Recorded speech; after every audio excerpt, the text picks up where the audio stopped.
श्री स्वामी समर्थ. 27 मे 2026 रोजी पद्मनी एकादशी, आईला कमला एकादशी असंही म्हटलं जातं. ही एकादशी दर 3 वर्षांनी येत असते, म्हणजे अधिक मासातच ही एकादशी येत असते.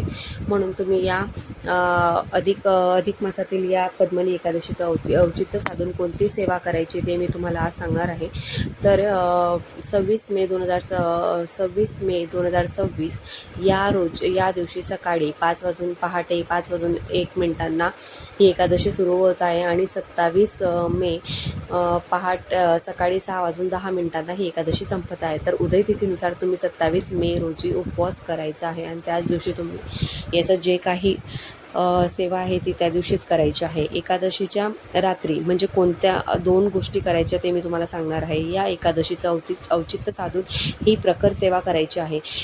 तुमच्या कितीही अडचणी असतील तरी तुम्हाला त्यातून मार्ग नक्की मिळेल. कितीही दुःख असेल तरी तुमचं त्यातून निवारण होईल. ज्या घरात एकादशीच्या दिवशी ही सेवा केली जाते तेथे भगवान विष्णूंची कृपा ही नेहमी असते. 27 तारखेला रात्री 12 वाजेला आपल्याला भगवान विष्णूंच्या ही सेवा करायची आहे.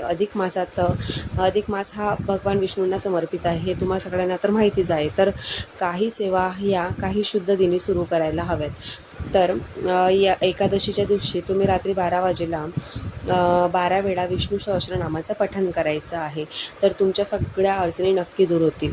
प्रत्येक एकादशीला अधिक मासातील प्रत्येक एकादशीला तुम्ही रात्री 12 वाजेला देवासमोर बसून शुद्ध तुपाचा दिवा लावायचा आहे आणि दिवा लावायचा आहे किंवा तुम्ही तेल जरी घेतलं तरी चालेल आणि भरपूर तेल टाका. म्हणजे ज्या 12 वेळा तुम्ही विष्णू सहस्रनामाचं पठण करणार तोपर्यंत तो दिवा प्रज्वलितच राहायला हवा, विजायला नको. एक दिवसीय व्यंकटेश स्तोत्राची तुम्ही या दिवशी सेवा करू शकतात.